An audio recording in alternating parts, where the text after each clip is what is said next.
Every year in the NFL, it's a new team.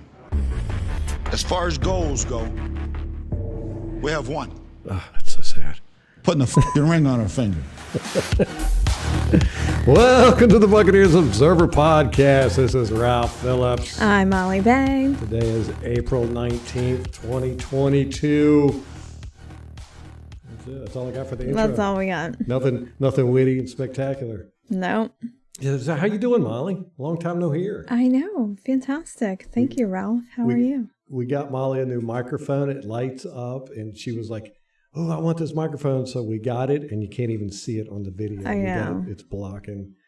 So we're gonna have to figure something out with that because she really likes the. I got an arm thing. Yeah, a little arm thing. Hook that up. You got two arms actually.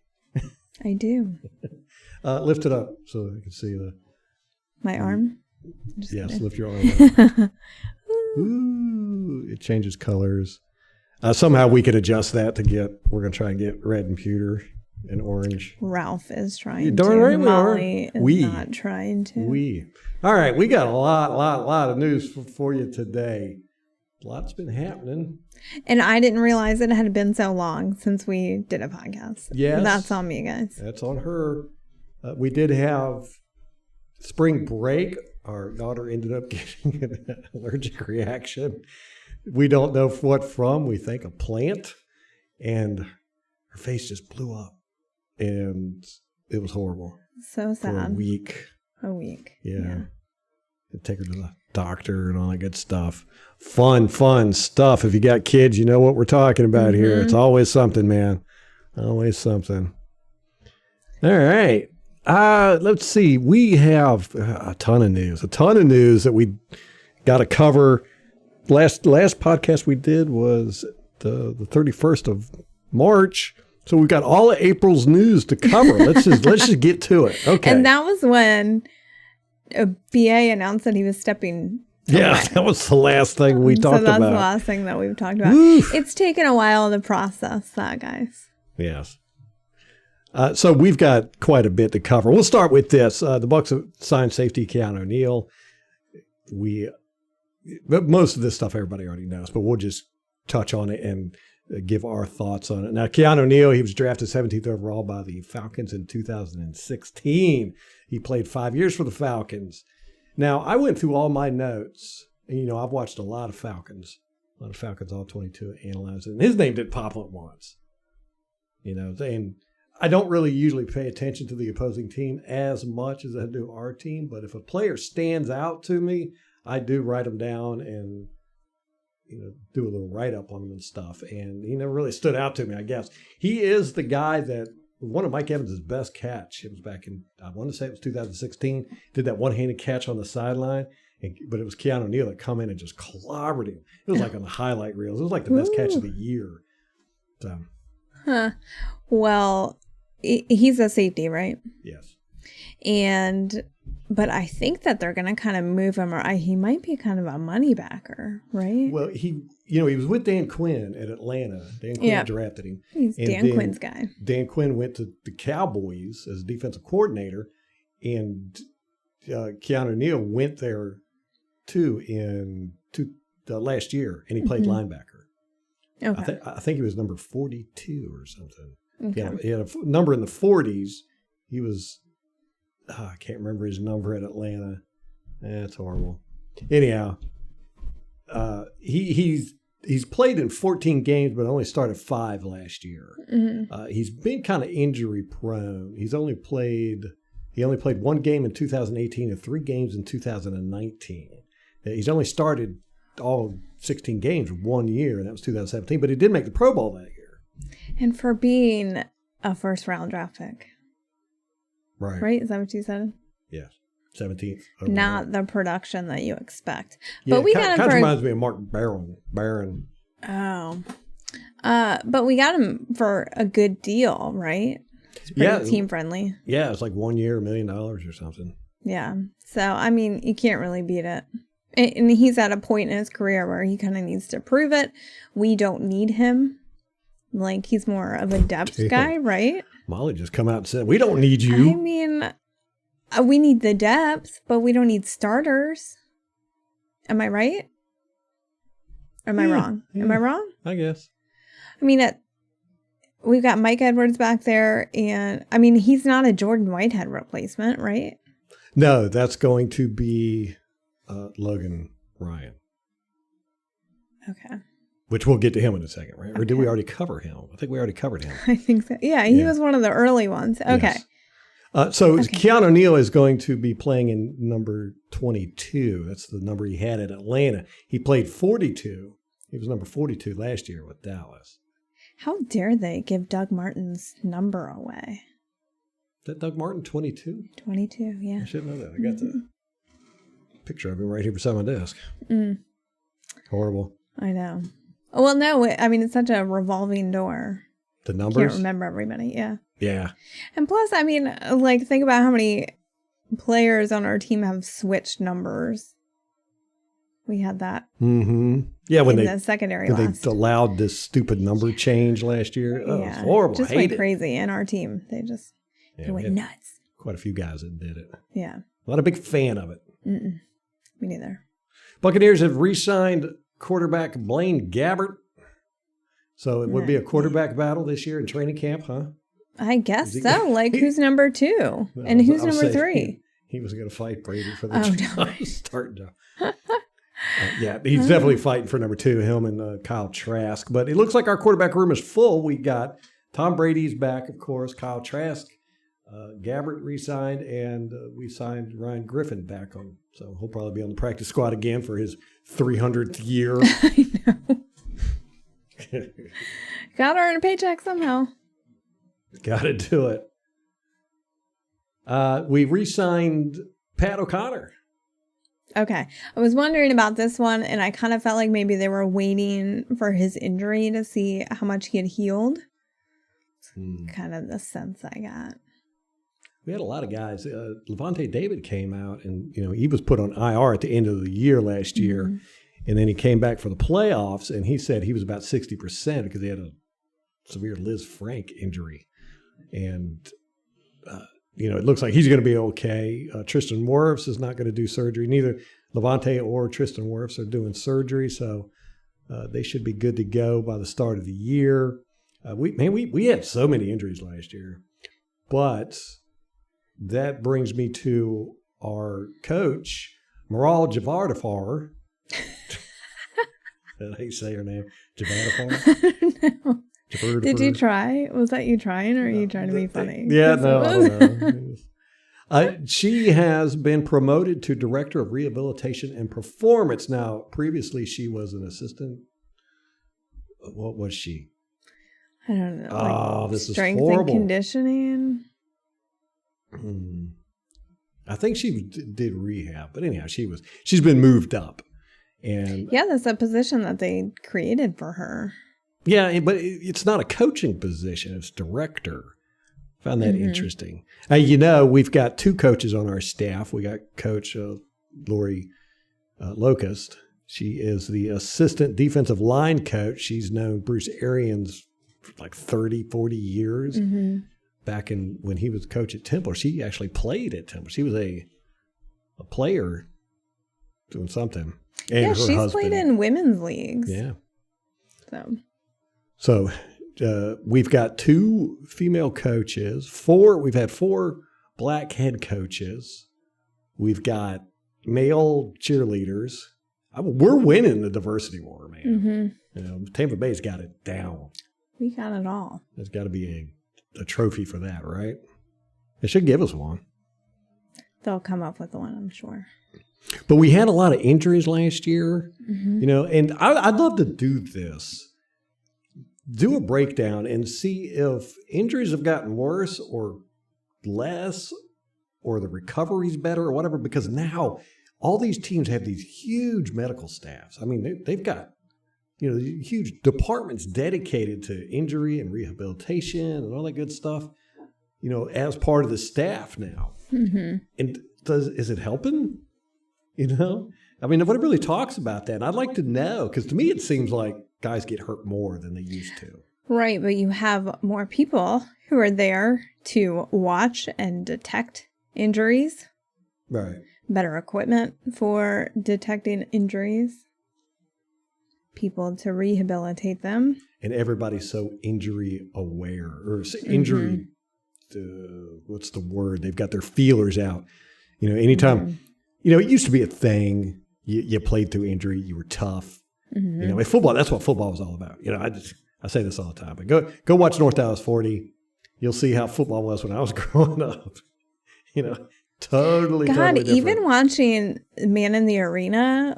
Yeah. And watching some of those hits, you're like, I like that hit on Drew Bledsoe. You could not do it. I mean, you don't even see those hits in the league anymore. It's not like you get some players who know that they're against the rules and they do them anyway. Doesn't even happen. Yeah. They're gone. Yeah, you got all these side tackles and alligator tackles and arm tackles, and everybody does everything they can to avoid hitting guys hard.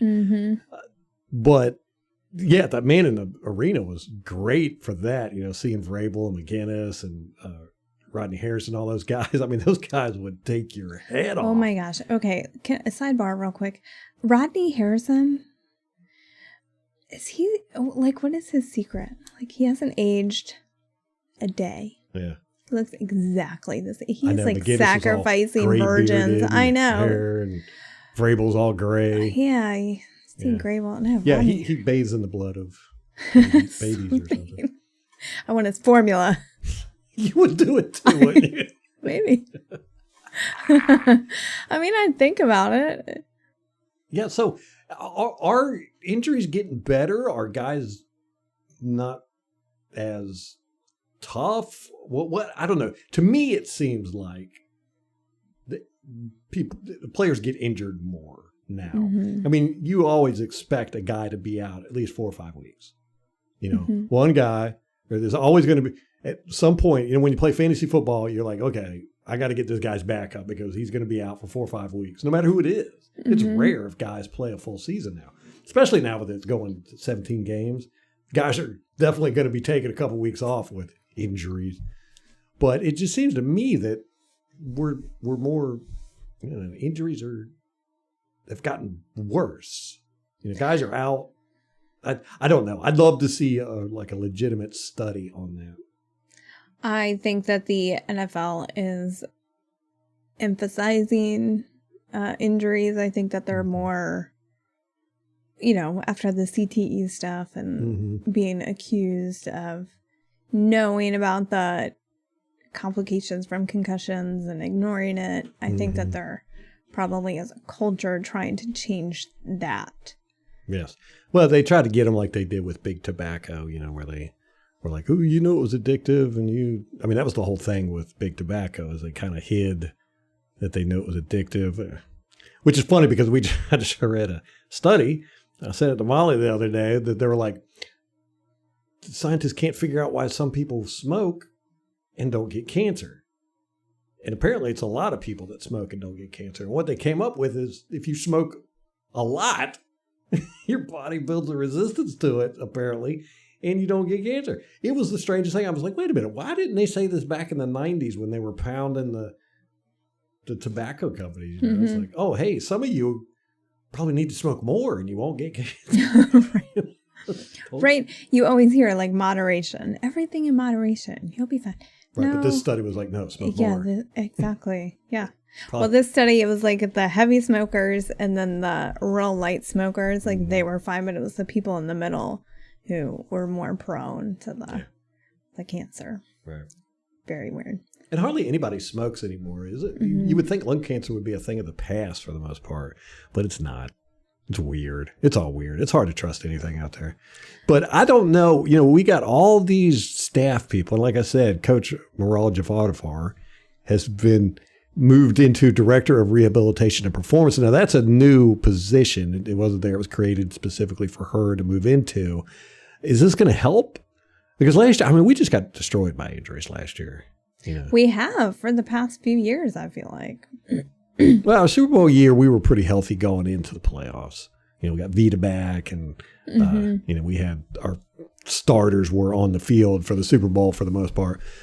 Last year, you know, in JPP, Shaq Barrett, you know, Devontae, SMB, everybody in the secondary was hurt at one point.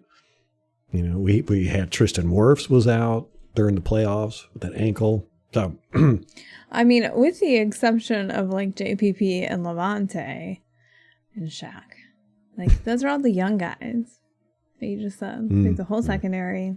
Yeah. I think it's several factors. I think it's players are softer. I think the league is emphasizing injury prevention and remediation and mitigation. And I think teams are probably dumping a lot of money into it. I mean, look at our rehab staff. It's huge. Mm-hmm. They emphasize it a lot. So. Yeah. And again, when all you have is a hammer, everything's a nail. Mm-hmm. So if you're focusing on medical issues, you're going to find a lot of medical issues. It's like we practice in the Advent Health facility. Right. I mean, everything about the Buccaneers is centered around health and injury. Well, you got to kind of think about that too, that financial aspect where you do have all these sponsors, because I'm sure Advent is not the only hospital system that's sponsoring an NFL team. Yes. I mean, in most big cities, there's medical schools and so big hospital systems. Mm-hmm. Yeah, and they're not trying to cure anything. I mean, that's how they make their money. Kind of like police aren't trying to get rid of crime. They wouldn't have a job. They wouldn't have a job. Did you know the player with the most Super Bowl rings in the past 5 years? You know who it is? I do. Please tell the audience. Kenyon Barner. Our running back, Kenyon Barner. What in the world? How? Never would have dawned on me. If you would have asked me that question, I wouldn't have got it in a million years. The guy's got 3 Super Bowl rings. That's the past incredible. 5 years. Yeah. I think he's taken 5 snaps. I know. And like he was on our practice squad, I think, half the season. Yeah. When he was on there. And we only brought him up because everyone got injured. He was with the Eagles, and who did he win the Super Bowls with? You don't have that right in front of you? Yes, I do. Okay. He just looked panicked. I am panicked. I do not have it right in front of me. Okay. I want to say it was the Eagles and maybe the Chiefs. I don't know. If we just look at the Super Bowl winners for the last 3 years. Was it New England? Maybe. Have they won one in the last 5 years? Come on, dude. I don't know. I can't remember. Can't remember yesterday. We will see. But is he on our roster anymore at this point? Yeah.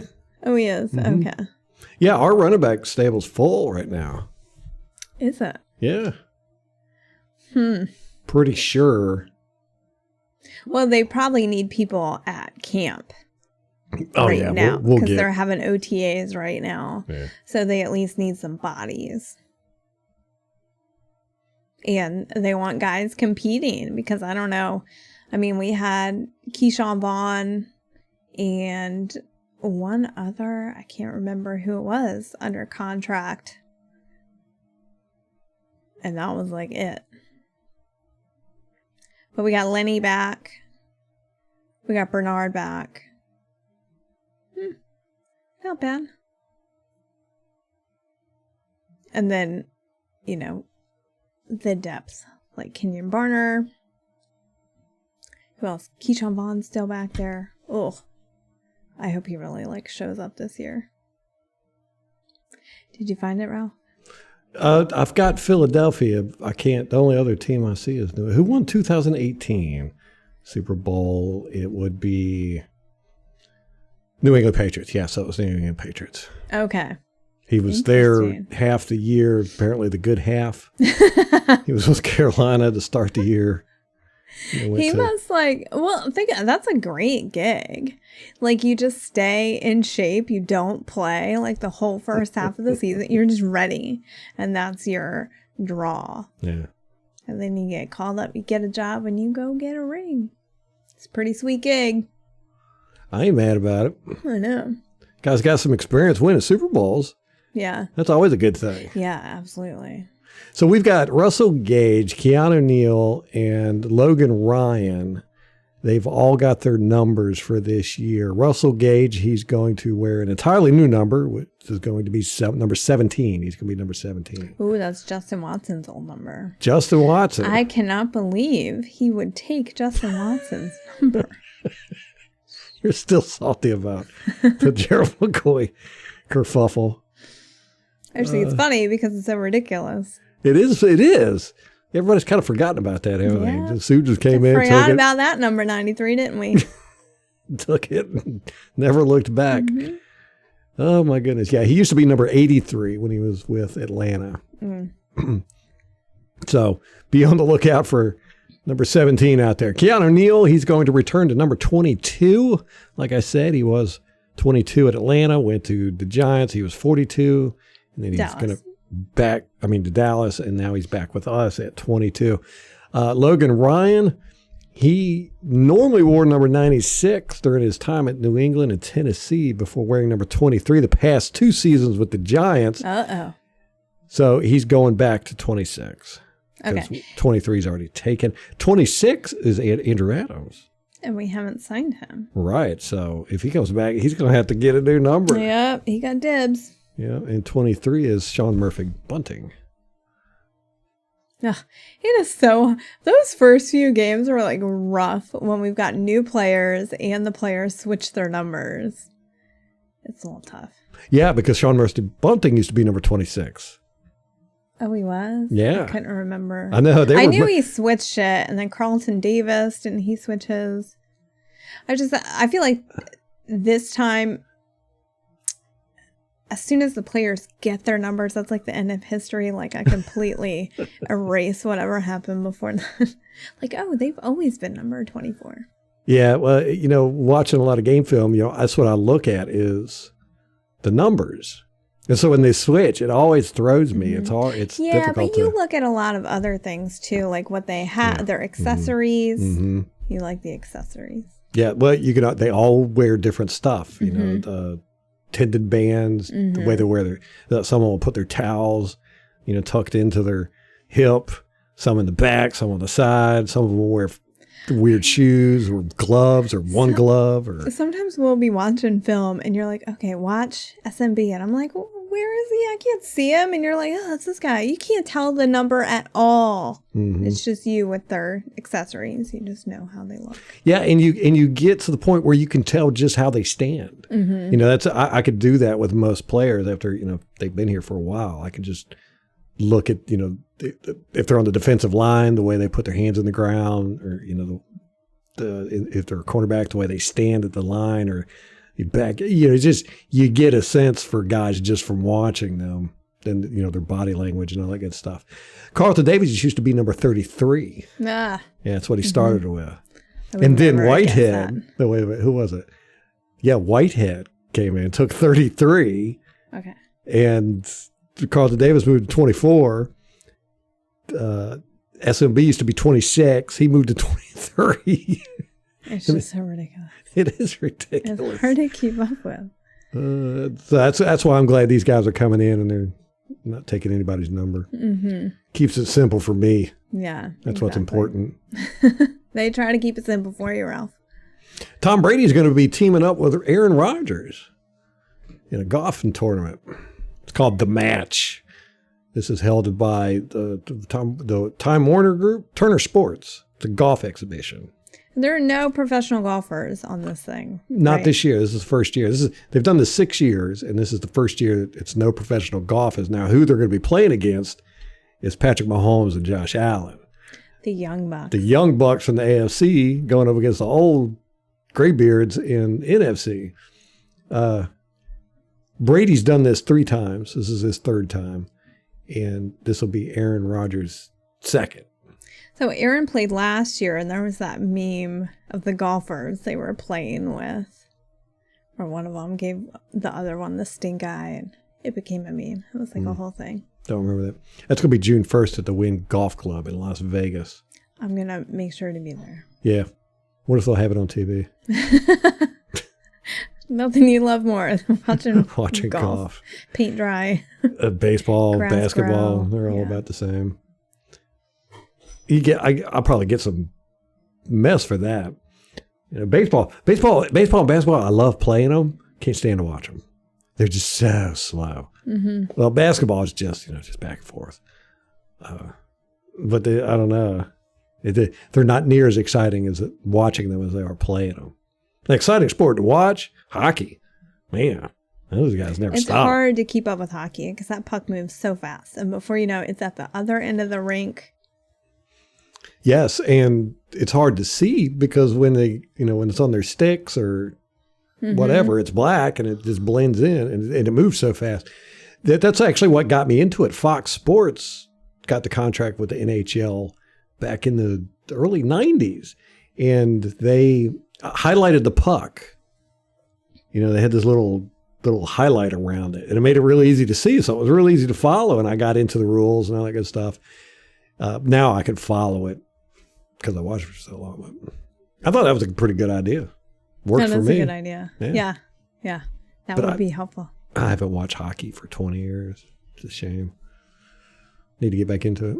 Mm-hmm. I ain't got time. I ain't got time for all these sports. We don't. That's what I'm saying. It's too much. Buccaneers, that's it. That's done. I whittled it down to one. I don't even watch the UFC anymore. I used to love the UFC. Been there since the beginning. We even watched it when we first got together. Yeah. Remember I used to wear the octagon medallion? No. Okay. Hardy Nickerson. Old linebacker for the Bucs back in the 90s. He came from the Pittsburgh Steelers. He is the reason why I became a Buccaneer fan. I followed him from the Steelers to the Buccaneers. Actually, that's not true.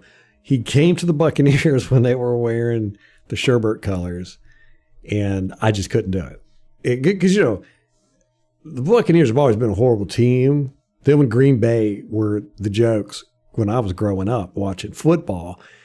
And I hated the Tampa Bay colors. It looked so, the little pirate dude with the feather. Mm-hmm. I was like, man, it's not tough. I like the manly stuff.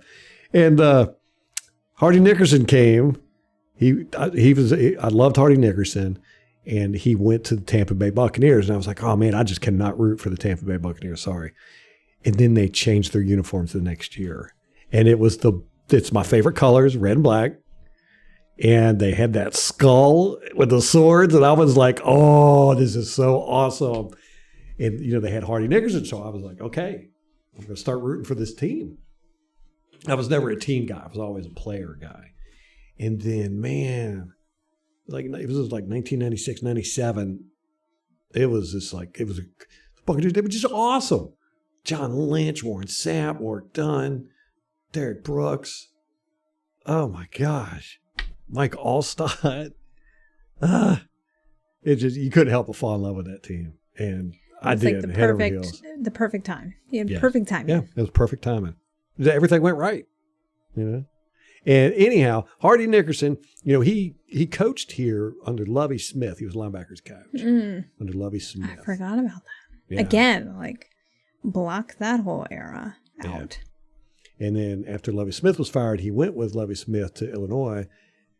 Coached there. But then he left because of health reasons, which are scary. Mm-hmm. We're not exactly sure what the reasons were, but he's back now. He is coaching. He's the head coach of the Bishop O'Dowd High School in Oakland, California. Now, the cool thing about this is he coached here before in 2010 to 2013 when his son went there. Oh. Yes.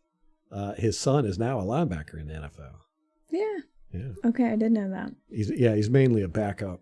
He's been with Cincinnati, Minnesota. He's currently with Houston, where Lovie Smith is the head coach. How crazy is that? Oh. This all goes around. So Hardy Nickerson coached the Bishop O'Dowd High School. He was the head coach back from 2010, 2013. Now he's back there coaching. He's been out of coaching since 2018.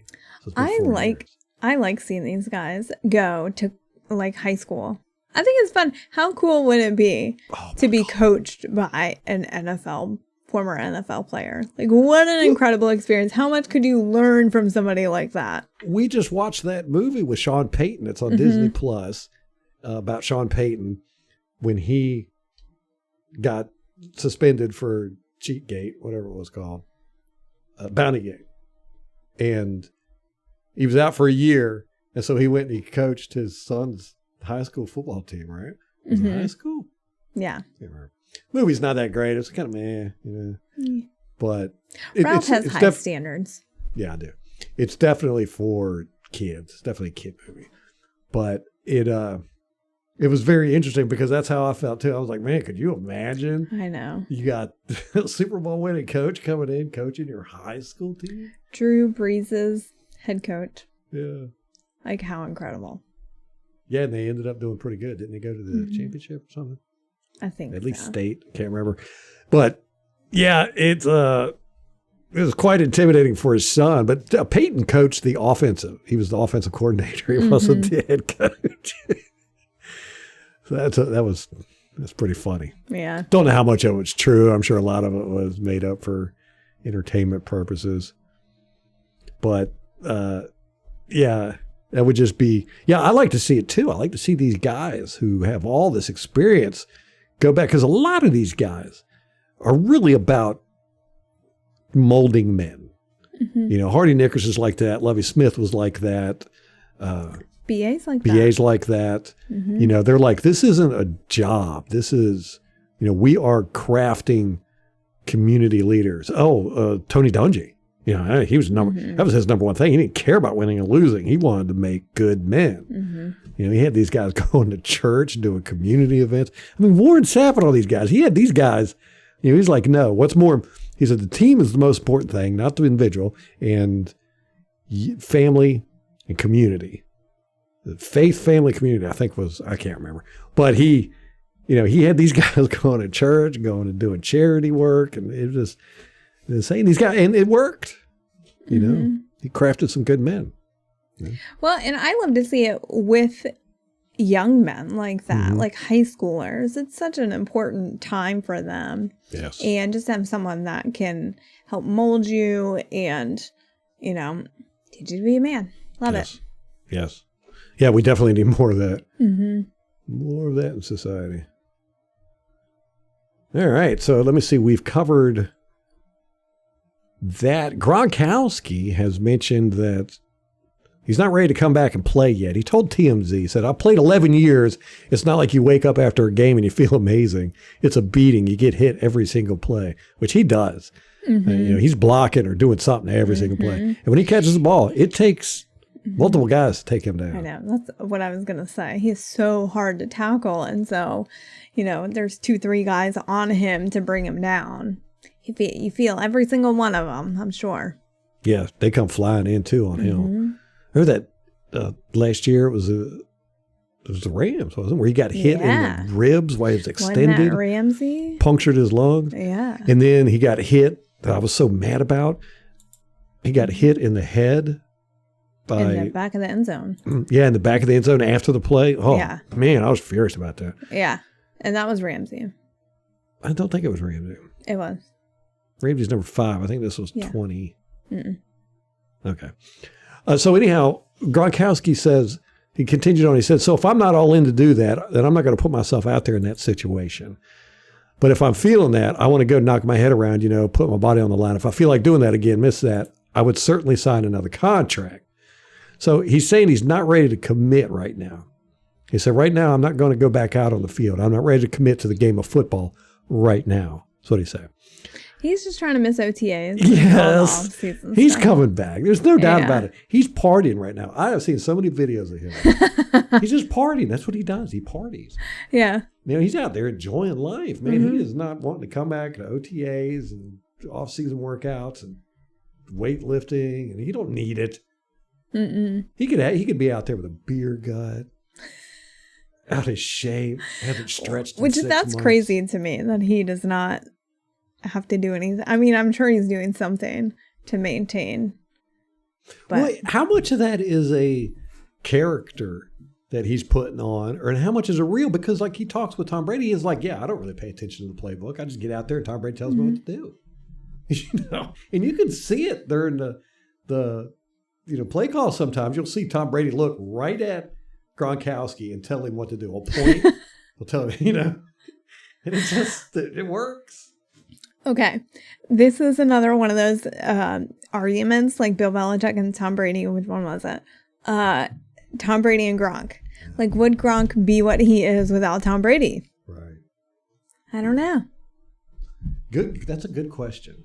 I mean, Gronkowski's got the skill.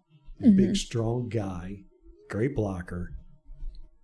But, if he didn't have Tom Brady, who's like, okay, you don't really have to study, do game film, all that good stuff. I'll just tell you what to do and throw it to you. Would he be as successful? That's a good question. Yeah. I don't want to find out, though. I don't either. Yeah.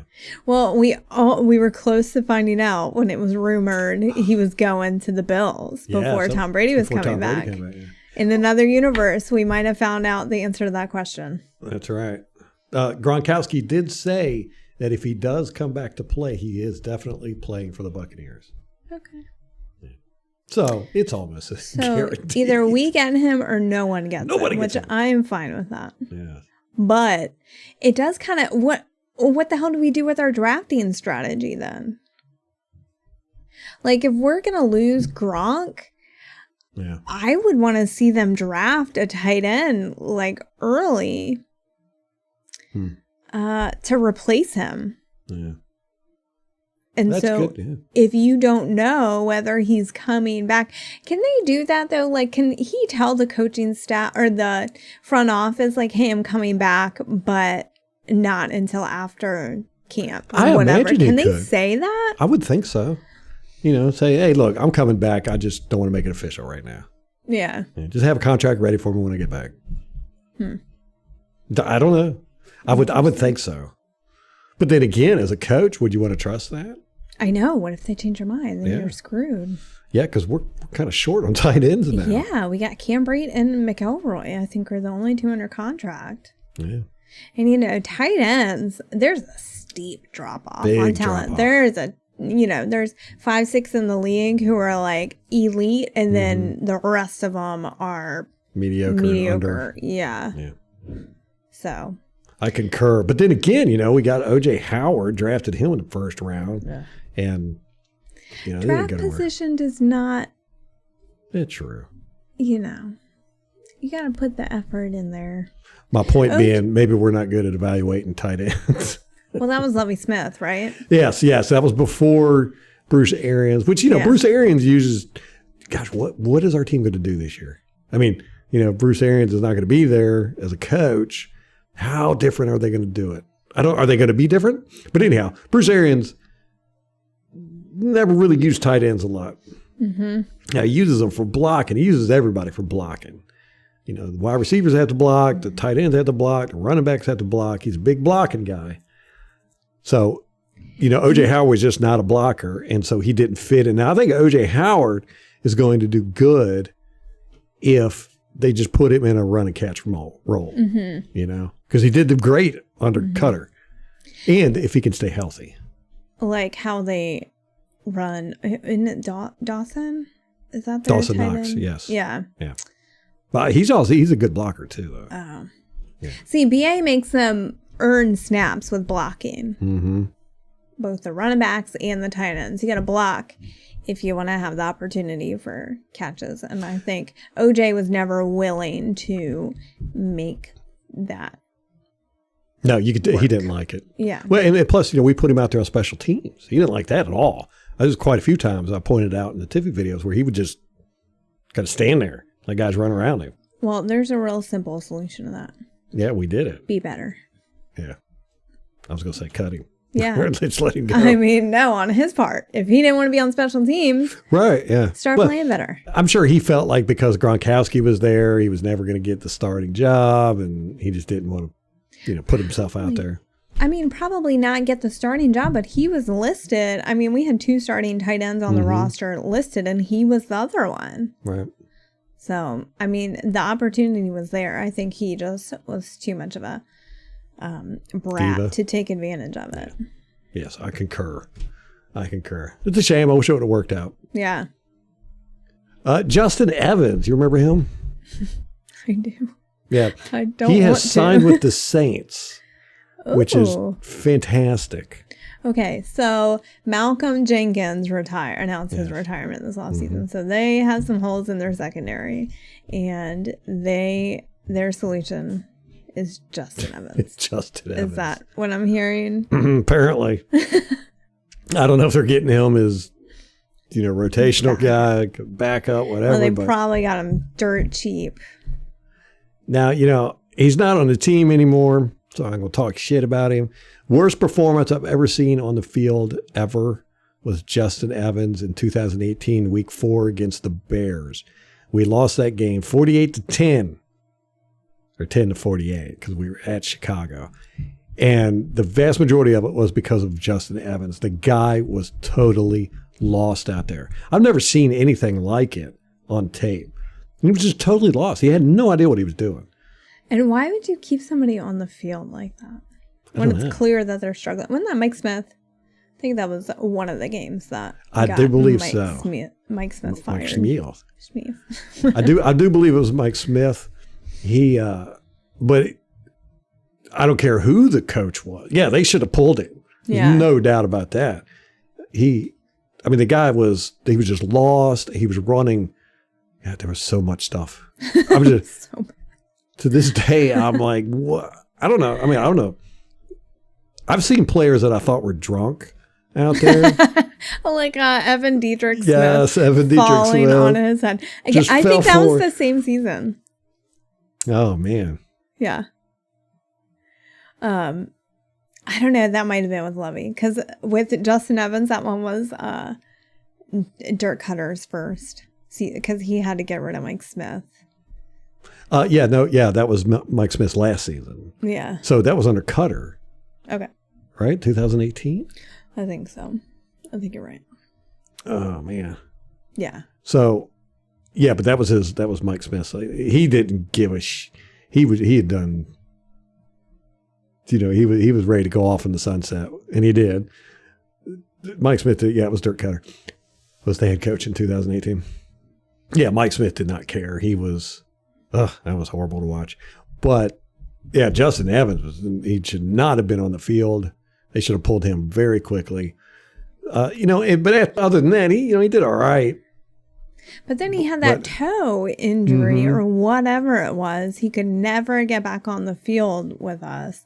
Well, it was one thing, and then he was on the PUP list, and he was rehabbing that thing, and I want to say like an Achilles or something.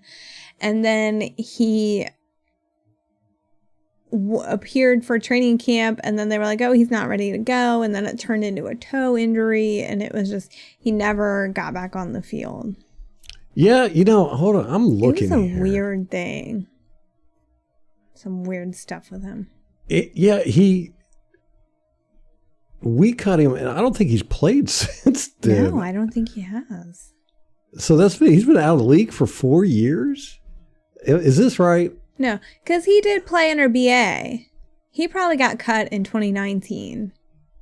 Oh, that's right. Right. Yeah, you're right. Because he got through training he couldn't camp. never stay on the field. Yeah, Mm-mm. that's right. Yeah, we cut him in 2020. Okay. Oh, so he was on the roster in 2019. I think he got put on the PUP list or IR and was never able to come back the whole season. I mean, he was there for training camp, but they were like, oh, we're going to see if he's ready. We're going to see if he's ready. He was never ready. And then they put him on the PUP list. And it was like with Kendall Beckwith. Same thing. Yeah, you're right. But I mean, that was a different circumstance with him. But, he was on the roster for a long time where we were trying to figure out, is he ever going to be able to come back? And he never 2019 and 2020. That one was sad. Yep. He was out all 2019 and out all 2020. Then we cut him April 5th. Or not April 5th. December 23rd, 2020. And so he didn't play all last year, and then the Saints have signed him. 1-year contract. Oh my gosh. Like, what are they doing? So he sat out the entire 2021 season with a foot surgery. And he hasn't appeared in a regular season game since 2018. And he was a 2017 second round pick. Whoa. So he's really only played a year and a half. Wow. I did not know he was picked that early. Yeah. Oof. Yeah. Oh, what a disaster. Yeah, he had potential. I mean, Yeah. it was the worst, and it wasn't an injury thing. He wasn't out there hurt. He wasn't out there getting beat. He did not know what he was doing out there. Yeah. So I'm saying, I saw him do stuff I've never seen anybody do on the field. He ran all the way across the field one time right at the snap. He was playing safety, and he ran from the back right side of the field all the way to the other side, to the line of scrimmage almost, to the left side of the line of scrimmage, ran diagonally across the field to cover a guy. I have never seen that before. And he ended up double covering a guy, and the guy he was supposed to cover ended up getting wide open. I don't know why he ran all the way over there. I've never seen anything like that before. But he was doing stuff like that through that whole game. So it's going to be interesting to see him at the Saints. I hope he gets to play, and I hope we get to play him. Saints are going to be a dumpster fire this year. I know. Well, I don't think... I could see him being like a depth guy, like fourth on the... in that room, fourth or fifth, however many they keep at the bottom, at best. I concur.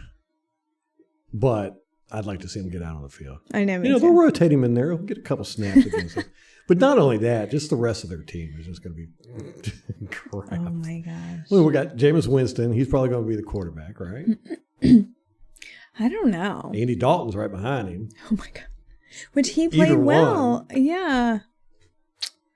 I don't know. Ah, man. See, what is up with Alvin Kamara? Remember he got arrested? No. I'm like not paying attention to anything. What? Oh, for the nightclub thing in Vegas, right? Okay, yes, I do remember. Apparently, it's serious. Really? He might get some jail time for this. Really? Yeah. Well, he like seriously injured the guy, right? Yeah. He was like hospitalized. Ugh. How awful. Like, what is wrong with you? What's wrong with people? So, and this is so, okay, that was during the Pro Bowl, and the cops let him go play the Pro Bowl. And then they arrested him. That's right. Wow. Okay, so he might get some jail time. That's crazy. When's his trial? They'll probably put it off till after the season. That would be my guess. I am looking right now. Okay. The court date is he'll probably plea it down. next month. May? April 25th. Oh, that's the trial? There's no way it gets tried. That's not the trial. There are so many weird like court dates before you ever even get to trial. It's probably something stupid like that. Apparently there's video and witness testimony. He's being charged with a felony charge of battery causing substantial body harm and conspiracy to commit battery. You better hope those get plead down. I bet that I wonder, is there a civil suit too? Because I'm sure the civil suit will get settled and it'll make the criminal suit go away. Okay, so apparently Kamara punches this guy, or Lamont. There was another guy, Chris Lamont, cornerback for the Kansas City Chiefs. Okay. They were hanging out, and Lamont punched him, and the guy like fell. They started punching him. The guy falls unconscious, and there's video of this. Apparently, I haven't seen this. And they stomped on his face, chest, and legs, leaving him with facial fractures and injuries to his head, knees, and arms while he was unconscious. Oh, that's messed up. Well, did Lamont get charged? Yeah, they're both. Oh, good. Okay. Yeah. Wow. That's terrible. Huh. Is Lamont, is he still with the Chiefs, or did they cut him? Do not know. Like, I don't know if he's a starter or whatever. Obviously, he was there for the Pro Bowl. Yeah. Interesting. So, yeah, the Saints are going to be a hot mess this year. The whole NFC South is going to be except us. I know. It's going to be fun. Oh, my gosh. Yes. We're going to run this town. Run this division. Mm-hmm. All right. So, me and Molly have been talking about this. You know, the NFL has officially announced key dates for the Buccaneers. We got April 11th. They started a training camp or off-season workout. We got OTAs coming up May 17th through 19th, May 24th through 26th, May 31st through June 3rd. And then mandatory minicamp is June 7th through 9th. Now, me and Molly have been talking about Todd Bowles being the new head coach. She's fine with it, right? I'm good with that. You're good with it. You know, I'm laid back, good with the flow. Yes, I have some reserved feelings about this. I'm not happy about it. You know, I'm a defensive guy. I love defense. I really, really, really loved Bruce Arians as a head coach. He's just, there's something about him. Kind of guy that, you know, he walks in a room, you know, he commands attention, presence, just, you know, there's that intangible, you know. Bruce Arians is a unique character, and he's a winner. And he's done a lot of good stuff.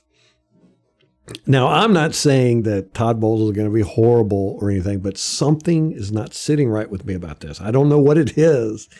You know, I've watched a lot of game film with Todd Bowles as a defensive coordinator. Now, half the time I like it, the other half the time I don't. But just about every time, I don't know what the hell's going on back there. You know, he does so much stuff. I mean, it's a very, very complex defense. And you have to be a certain type of player to play in this defense. You know, some of it's good, some of it's bad. But, you know, he's constant, and he's very innovative back there. He's done things back there I've never seen before.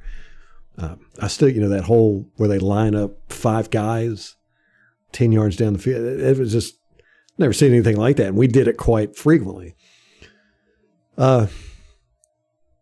But I don't know. There's just something. I think Todd Bowles is a great defensive coordinator. The guys love him. I mean, everybody on defense loves Todd Bowles. Keanu Neal came here because of Todd Bowles, he said. Yes. I mean, he's a player's coach, but he's also a clipboard guy too. You know, I mean, he's got these guys running some very complex stuff. I'm not a fan of the tackling. I'm not a fan of the toughness. You know, we got Larry Foote, who I like him. You know, he's out there talking about these guys need to toughen up. They're weak. But that's true. You know, it's just something that's not sitting right with me with Todd Bowles. He's going to have to show me. I'm not confident in him. Let's put it that way. I'm not confident that this is going to be a good thing. Now, is he going to mess with the offense? I don't think so. How much is the offense going to change because Bruce Arians isn't going to be there? I don't know. You know, we're going to see how much of this offense was actually Byron Leftwich and Tom Brady. You know, I've heard people say that, you know, after week 12 last 2020, Tom Brady kind of took over and made the team his and started doing more play action and movement before the snap. And that's bullshit. You know, I watched this. We didn't do anything different. The only thing that got different during Tom Brady's time here is we started doing more passing routes across the middle. You know, we said that was going to happen, and about week 4 or 5, it started creeping in because Bruce Arians' offenses just don't run those. You know, just don't have a lot of routes across the middle. They're very vertical. Very vertical, and you know, a lot of curls and slants out routes and stuff like that. But it's not a whole lot of crosses and slants across the middle. Tom Brady, that's his bread and butter. So, you know, of course, those were going to get mixed in. Other than that, I never really saw a big change in the offense. You know, I never saw Tom Brady coming in. He didn't. there wasn't more play action. There wasn't any more movement before the snap than, when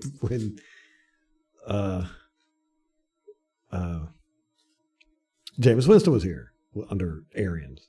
I don't know. I think people like to, just make up narratives and then run with it because they know nobody's going to call them out on it. How much of that's going to change? I don't know. It's going to be very interesting. I think we're going to see if this is, if the offense does change a lot.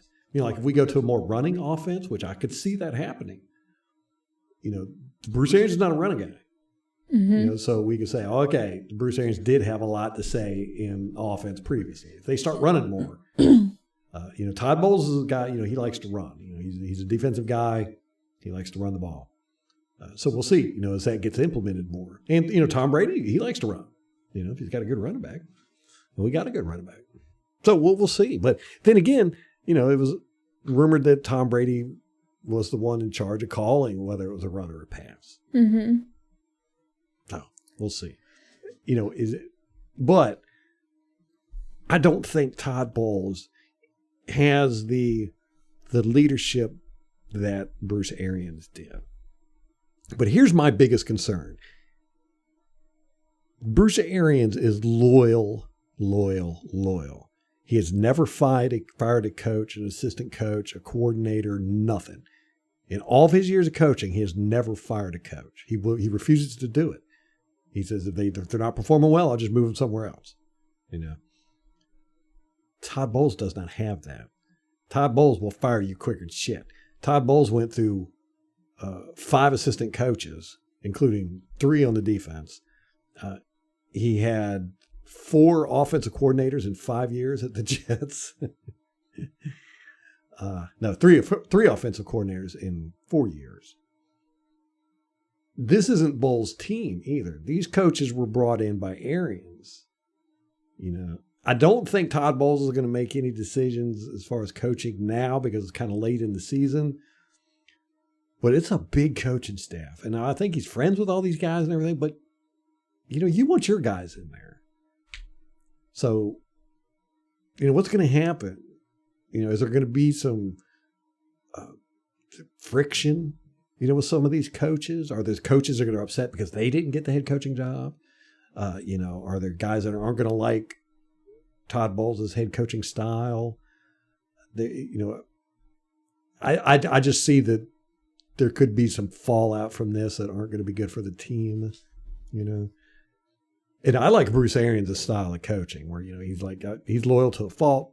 He's like, I don't care how, he should have got rid of our special teams coach 3 years ago, but he didn't. And, I like that, that loyalty. I wish we had more of it in the NFL.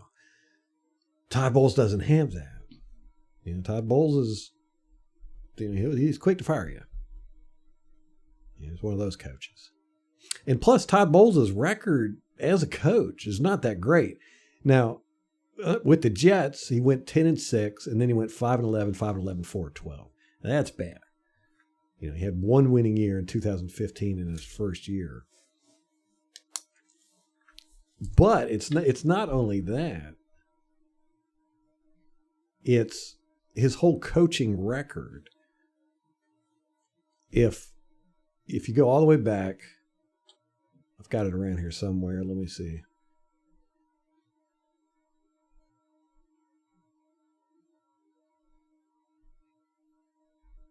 He's played under a lot of good coaches, but he has about a 50% winning record. He's played under Bill Parcells.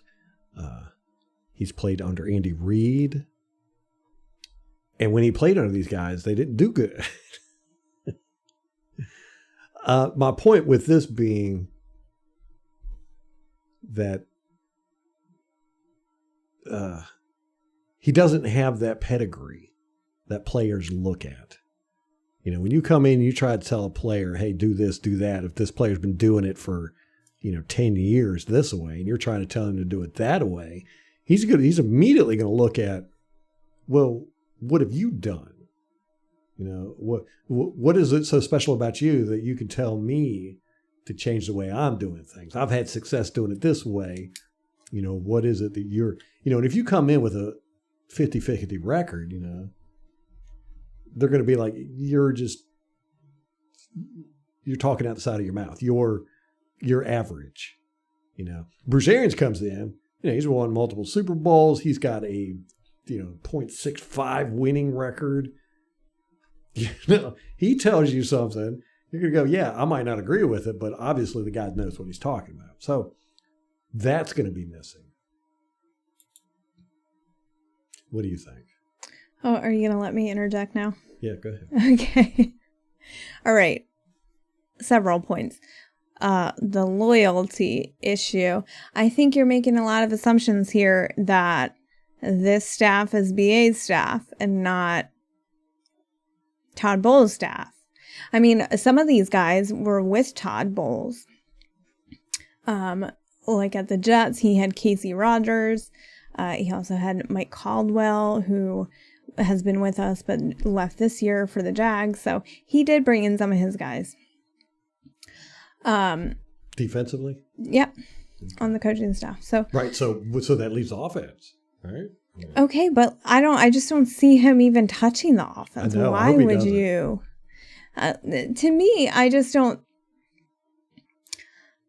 BA was good in building a team, and he approached the head coaching position as kind of more of a management position, where he assembled this team, got people who he thought would mesh with this culture. He instilled the culture in the team, and I think it's not a big deal that he's not really there, because I don't think he had much to do with the operation and the day-to-day. I think he was more of a big picture guy who handled personnel, bringing the right people in, figure out how the team needed to be. I think with his pedigree, I think that's a good point, but I think just the fact that he brought in Todd Bowles, and Todd Bowles is one of his guys, I think the guys trust BA's judgment, and they've been under Todd Bowles for 3-4 years now. So I don't really see that as an issue. I could understand the point if he were a brand new head coach to the team and was building his own, but he's not doing that. He was under some good coaches like Andy Reid, but he was under Andy Reid the last year when Reid got fired. Right. He was under. Yeah, they went 4-12. Yeah. He only took over the defensive coordinator position midway through the year because they fired Juan Castillo midway through the year. So Todd Bowles took over an already flailing defense, obviously. And, they all lost their jobs at the end of the year. It was kind of a last-ditch effort. He was put in an impossible situation there, in my opinion. Same thing when he was with the Dolphins. He became the interim head coach in the end of the season. There were 3 games left in 2011. They fired Tony Sperano. Todd Bowles ended up going 2-1. I mean, that's not a huge sample size for sure, but it's not. I get he hasn't been on great teams before. He was in no-win situations there.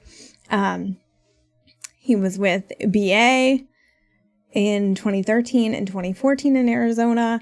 Then he got hired at the Jets in 2015. Now, this was after they had fired Rex Ryan. Rex Ryan went 4-12 in the prior year. Todd Bowles comes in, brings all his guys in. He goes 10-6 that season. They barely missed the playoffs. And then from there, it didn't go great. So that's a valid point.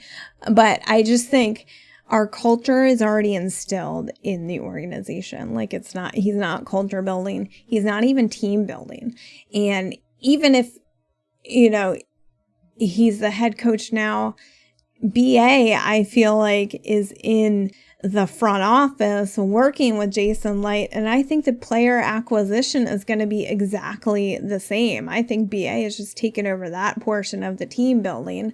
And you let Todd Bowles keep handling the defense. He's the head coach, but kind of in name only. And then, the offense is in place. Tom and Byron, they got that locked up. So I just don't see it as an issue. I think we're an established organization. I just don't think it makes much of a difference who the head coach is. I think BA also had taken such a back seat on a lot of the head coaching stuff. Like, again, I think he was just a big picture people manager, maybe game manager to an extent on the sidelines. He was the face of the organization, but I think a lot went into him picking his staff over the years and getting people in there that he trusted and relied on. And I think that they're the ones who've really been running the show this whole time. This is true. I mean, I agree with you. And I hope that I'm wrong. It's just a feeling I have. I don't see this as an improvement. I see it as kind of a step down, and only because everything's already in place. I don't think it's going to be a bad year, but I do worry that things could go sideways if things don't go right immediately. I'm worried that Todd Bowles might start thinking about firing people and, whatever. Todd Bowles is, he doesn't have that pedigree, like I said, and there's something that comes along with that where if things start to go bad, you just kind of go with it. You expect it. It's not, when you're a winner and things start to go bad, you really double down. You're like, I can't let this happen. I'm a winner, and everything. And when you've had a lot of seasons of mediocrity or even bad, you're like, we'll just try next year. And I don't want that attitude here. Let me see here. Todd Bowles was coached under Al Groh in 2000, the Jets. He was a secondary coach there. He went 9-7. Butch Davis from 2001 to 2003, a secondary coach with the Browns, went 7-9, 9-7, 5-11. Terry Robisky, 2004 with the Browns. He was a secondary coach there. He went 4-12. Bill Parcells with the Cowboys, 2005 and 2006. He was a secondary coach there, went 9-7, 9-7. Then he was Wade Phillips with the Cowboys, 2007. They went 13-3. Then, like you said, he went to Miami with Tony Sperano. From 2008 to 2011, he was the assistant head coach and interim head coach, secondary assistant, and eventually went to the head coach position. Now, while he was there, Bill Parcells was the executive vice president of football operations, basically the same thing that Bruce Arians is doing now. While he was there at Miami, they went 11-5, 7-9, 7-9, 6-10. Then he went with Andy Reid in 2012, Eagles secondary coach, and then interim defensive coordinator, like you said, and went 4-12. Then he went with Bruce Arians, 2013, 2014, as the Cardinals defensive coordinator. They went 10-6 and 11-5. Jets head coach from 2015, 2018, he went 10-6, 5-11, 5-11, 4-12. Then with Bruce Arians, so 2019 to 2021, they went 7-9, 11-5, 13-4. So he's had 11 losing seasons and 11 winning seasons. Right, but look at it, who the hell he's played with. Jets, Browns, Dolphins, Eagles. But he's played like they've great been coaches. Shitty teams for years. Great coaches. Okay, Bill Parcells and Andy Reid. Wade Phillips. Come on. Wade Come Phillips on, Andy got Reid. fired from the freaking Cowboys not long after that. But anyhow, he's won 11. He's had 11 winning seasons. 4 of those were under Bruce Arians.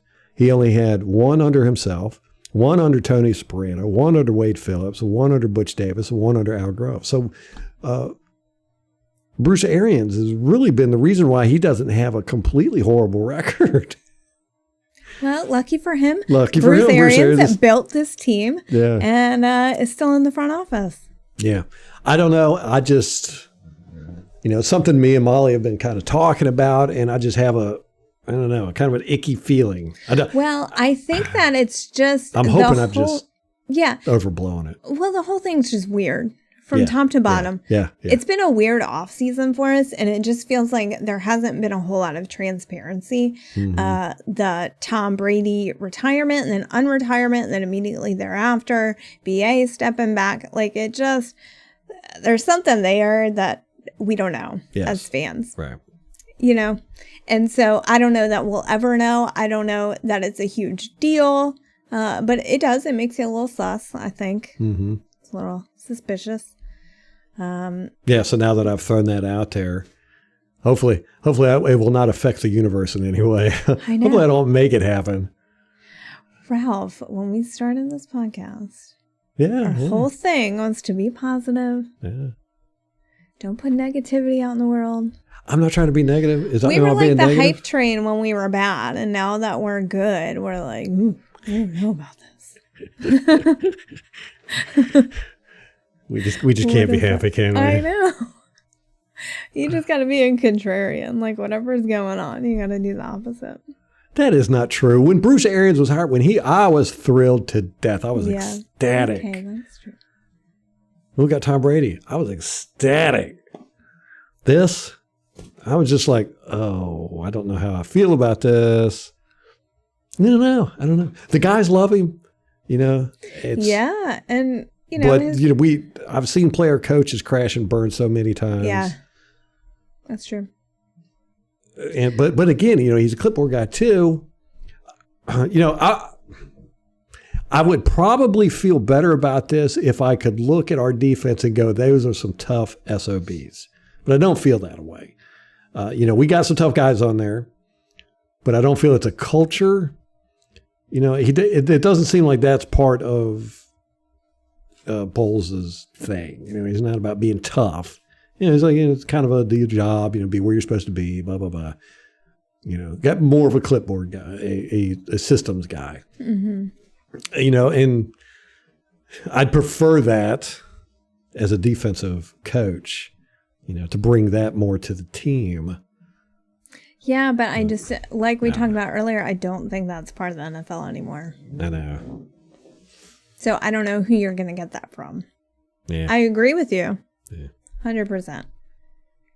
Larry Foote, that's who we'll get it from. Well, he is luckily co-defensive coordinator. So he moved up, right? Didn't he did. Yeah. Because Good. I think he was middle linebacker coach, right? Yeah. And Mike Caldwell, he was the one that left for the Jags. He's defensive coordinator of the Jags. And he was, Casey Rogers was Todd Bowles' defensive coordinator, which he is on the staff as well. I think he's some kind of secondary coach. All right, moving on real quick. Just want to touch on this. April 11th, Governor Ron DeSantis held an event at the Buccaneers training complex, Advent Health Training Center, with our boy Tony Dungy. This was awesome. I love it. They signed a bill supporting fathers and boys, connecting men with career services and boys with mentorships. Now, if you know, Tony Dungy was one of the founders of the All-Pro Dads. He's a huge believer in family and fatherhood, you know, being a good role model, you know, for your sons, your community, blah, blah, blah. And I just love this. I love it. I think it's awesome. I'm glad the Bucs are involved with it. I'm glad Tony Dungy was there. You know, kudos to DeSantis. It's just, we need more of this in America. I'd say more of it through the Western world in general. But it's a family first program. It encourages parenting, marriage, and family initiatives. How about that? You don't hear that any. Encourages marriage. Oh, I know. Marriage is a great thing. That's like something, I'm surprised. It's like a relic of the 1950s. It just reminds me of like Leave It to Beaver. Yeah. Remember back in the day when that was the American dream? Yeah, we knock on the podcast here. We're always ribbing each other about being married, but it's great. I mean, I love it. Best day of my life was our wedding day. I you know, it's kind of like parenting. You know, getting a kid is going to the kid store, getting a kid. The kid store, pick up a kid. Don't get one from the discount bin. Though, I'll tell you, take them things back quick. No, having children is just totally life altering in a great way, and it's just not preached enough I think, being married, having a kid, having a family is, it's just not, it doesn't seem to be at the forefront of our culture anymore. And I think it should be. I think it's a large reason why we have a lot of the problems we do, mental health issues and all that, because it gives you a purpose, man. It gives you a sense of meaning in life. Stability, all that good stuff. I agree. It's a lot of responsibility. It is. But responsibility is good for you. And I think that's a lot on people too. They just can't take it. They don't want responsibility. Yeah. Whatever. There's many, many different reasons, but I'm glad to see this. So I'm really happy about it. Kudos to all those guys, and kudos to the Bucs for being a part of it. So that's a good thing. The only thing is, there's only been about $70 million was appropriated for it. I mean, that's a lot of money, but in government spending, not that much. Yeah, right. That's going to hire a staff. That's about it. But just message it out. I'd like to see it permeate through the culture more. I think it's just a good thing. It's very important. Yeah. So I'm glad to see that. All right, guys, let us know what you think. Seriously, I'd like to have a discussion about the Todd Bowles thing. What you guys think. I'm not trying to rag on Todd Bowles at all, and I'm going to support him 100%. I don't know. Something don't feel right to me about it. I'm not saying he's going to do bad. I just think we might be in for a little bit more of a shakeup than we're expecting. And definitely next year, I think he's going to, make this his team. I think if he keeps everything intact, we're fine. If he, accepts the gift he has been given. Right. We'll be just fine. Everything will be fine. It's a hard thing to do when you're in a leadership role like that. And somebody screws up, like say the linebackers start, doing bad or whatever, secondary, because he's a secondary guy. Secondary coach is not, is he going to want to fire him halfway through? Be like, in leadership, is he going to be able to stick with guys if they screw up? We'll see. We'll see. Yeah. I mean, look at all the quarterbacks he went through when he was head coach of the Jets. Fitzpatrick, McCown. Okay. Darnold. In his defense. He drafted Darnold? He didn't draft Darnold. Yes. How long has Darnold been in the league? No way. He's new. 2 or 3 years. There's no way. He left in 2018 and got fired. Who was it then? Who am I thinking? I think this guy, Salah?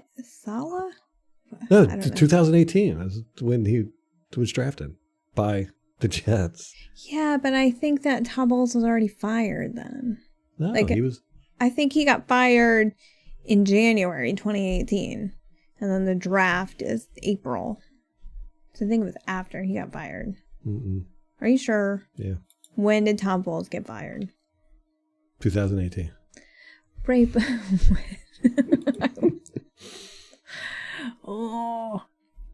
So he would have gotten fired in January 2019, probably. Hold on. I'm looking it up. You do that. All right. I will. Okay. He was fired December 30th, 2018. So after the season ended for the Jets. You're right. Okay. Fine. Okay.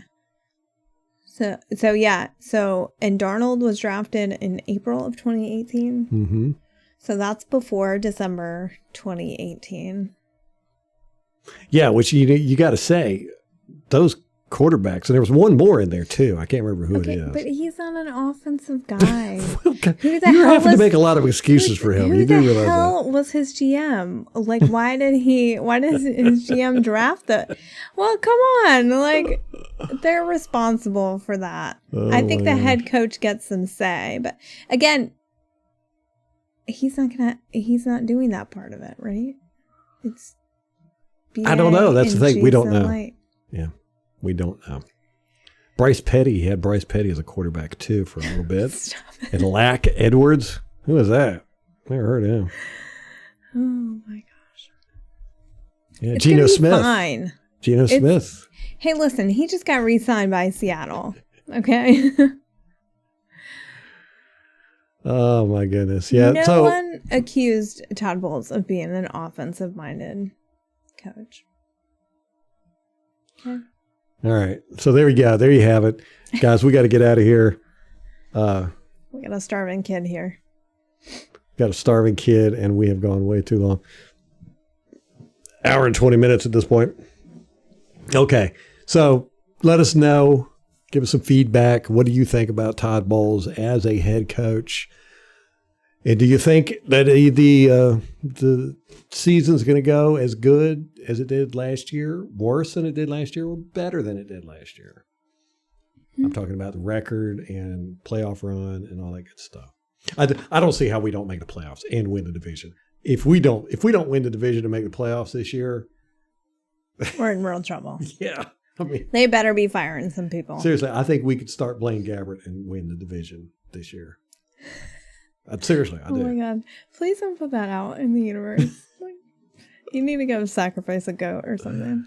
All right. Okay. Let's go sacrifice a goat and feed our kid with it. Okay. Good. Okay. There's other stuff I want to talk about, but we'll get it. We'll get around to it. The draft is coming up next week at 28th, right? Next Thursday. Yeah. So be a lot of news around that. It's about time for us to start doing our podcast more than once every 2 weeks. Our vacation is over with. So you're going to be sick of us after a while here, guys. Sounds good. I love it. All right, guys. It's going to be a good year. We're going to the playoffs. Probably going to win the Super Bowl again. So, this is Brady's even year. Yeah. He wins them in even years. All right. That's it for us. Till next time. Go Bucs.